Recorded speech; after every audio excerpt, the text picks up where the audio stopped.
Assalamualaikum warahmatullahi wabarakatuh. Perkenalkan, nama saya Deya Herul Syahwarisin, mengajar di SMP Negeri 2 Panggarangan, Kecamatan Panggarangan, Kabupaten Lebak, Provinsi Banten. Dan saya adalah mahasiswa dari Universitas Pamulang dengan nomor NIM 231012300142. Pada kesempatan kali ini, saya akan menampilkan cerita praktik baik atau best practice menggunakan metode STAR. Selamat menyaksikan.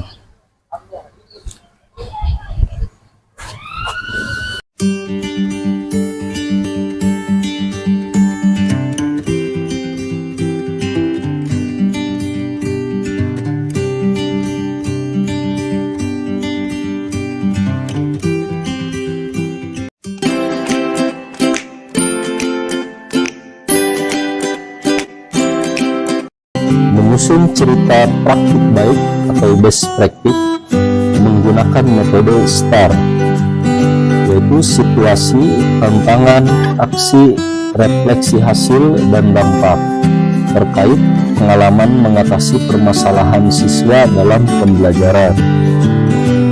Untuk lokasi best practice itu bertempat di SMP Negeri 2 Panggarangan. Waktu pelaksanaan PPL Selasa 23 Januari 2024. Adapun tujuan pembelajaran, peserta didik mampu mengaplikasikan atau menerapkan perilaku mematuhi norma dalam kehidupan di rumah, di sekolah, dan di masyarakat dengan konsisten. Mengapa praktik ini penting dibagikan? Untuk memotivasi dan menginspirasi guru lainnya agar bisa membuat bahan ajar yang menarik dan menerapkan model pembelajaran yang inovatif. Selain itu, sebagai sumbangsi saya dalam dunia pendidikan dengan membagikan praktik terbaik saya ini. Kondisi yang menjadi latar belakang masalah, minat belajar peserta didik yang rendah yang disebabkan karena bahan ajar yang kurang menarik. Dan pasca pandemi COVID-19, peserta didik lebih tertarik dengan bahan ajar yang berbasis digital. Karena ketika pandemi COVID-19, peserta didik terbiasa menggunakan gadget sebagai sarana dan prasarana dalam pembelajaran. Tanggung jawab dan peran. Tanggung jawab dan peran saya dalam praktek PTG dalam jabatan ini sebagai mahasiswa PTG dan sebagai guru berperan untuk menyelesaikan permasalahan yang dihadapi guru dan peserta didik agar bisa tercapai tujuan pembelajaran dengan baik. Peran saya sebagai mahasiswa PTG dalam jabatan juga menyusun bahan ajar semenarik mungkin untuk membuat minat belajar peserta didik tinggi. Tantangan untuk mencapai tujuan. Pertama, membutuhkan banyak perencanaan dan persiapan untuk merancang proyek yang menarik dan bermakna, menyiapkan sumber daya yang diperlukan, dan merencanakan bagaimana penilaian kemajuan siswa. Kedua, mengkondisikan kelas dengan baik. Masih banyak siswa yang tidak memperhatikan dalam pembelajaran, seperti siswa masih membelakangi guru dan bermain ponsel sendiri. Ketiga, masih sulitnya membangun motivasi siswa saat proses pembelajaran berlangsung dan membutuhkan bantuan lebih untuk tetap termotivasi dan fokus pada proyek. Keempat, siswa masih kurang percaya diri dalam menyampaikan pendapat dan mempresentasikan hasil diskusi. Kelima, pasca pandemi COVID-19, peserta didik lebih tertarik dengan bahan ajar yang berbasis digital, di mana peserta didik terbiasa dengan menggunakan handphone sebagai salah satu sarana pembelajaran. Yang terlibat dalam mencapai tujuan dan aksi sebagai berikut. Pertama, kepala sekolah. Kepala sekolah yang sudah bersedia mengizinkan dan memfasilitasi kegiatan PTG ini agar berjalan dengan baik, seperti mengizinkan untuk Zoom kegiatan PPG dengan pemberian tugas kepada siswa, Selain itu, kepala sekolah sebagai narasumber dalam mewawancara, latar belakang, dan analisis permasalahan. Kedua, waka kurikulum. Waka kurikulum yang bersedia untuk diwawancarai dan mendukung terlaksananya kegiatan PPG ini dengan baik. Ketiga, waka kesiswaan. Waka kesiswaan yang bersedia untuk diwawancarai terkait permasalahan siswa. Keempat, waka sarana dan prasarana. Waka sarana dan prasarana yang bersedia untuk mendukung fasilitas dalam kegiatan PPG ini. Kelima, teman sejawat senior guru mapel di sekolah. Teman sejawat mapel yang sudah bersedia diwawancarai dan memberikan dukungan secara moral. Keenam, peserta didik. Peserta didik terlibat dalam kegiatan pembelajaran dan syuting kegiatan PPG. Ketujuh, tim podcast Lidl yang bersedia membantu dalam kegiatan syuting PPG. Kedelapan, dosen dan guru pamong yang telah membimbing dan mengarahkan kami dalam kegiatan dalam jabatan ini. Langkah-langkah yang perlu dilakukan.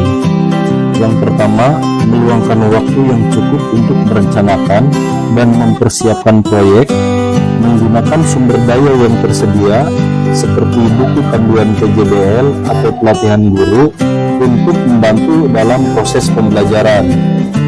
Kedua, menyusun bahan ajar yang menarik menggunakan media Canva untuk meningkatkan minat belajar peserta didik dengan memanfaatkan waktu seefektif mungkin.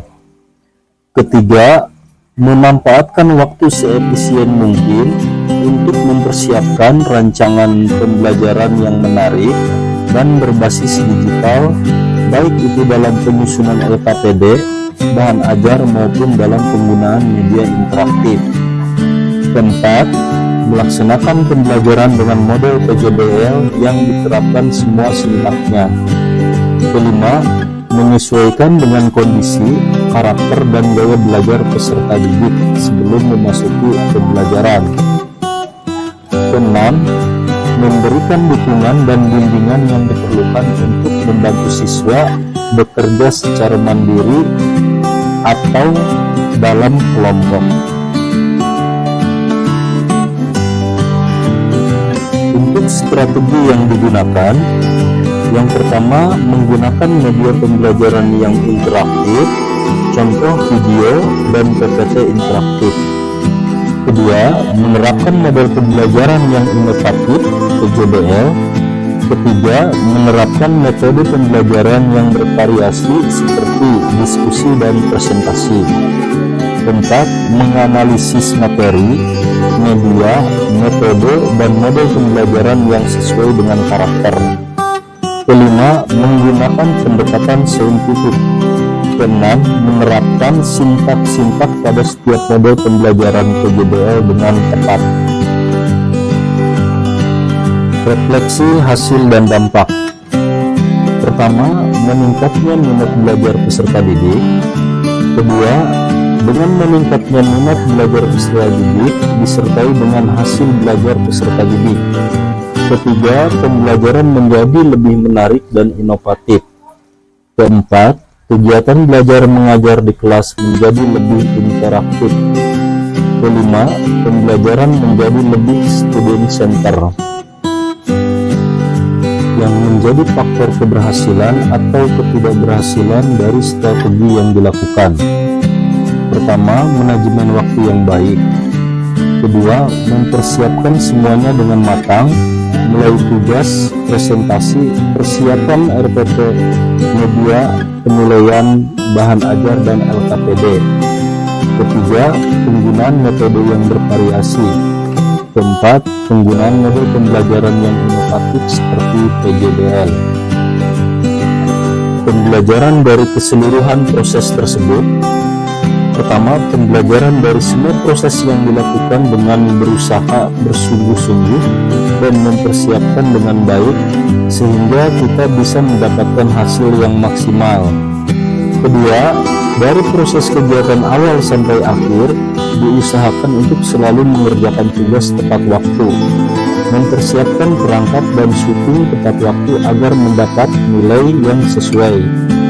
Ketiga, sebagai seorang guru dan sebagai agent of change dalam dunia pendidikan, kita harus terus-menerus belajar untuk menerapkan pembelajaran yang menarik dan sesuai dengan perkembangan zaman.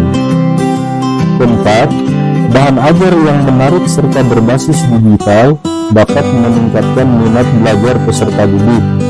Kelima, model pembelajaran yang inovatif seperti PJBL dapat meningkatkan minat belajar siswa dan dapat membuat siswa lebih kreatif.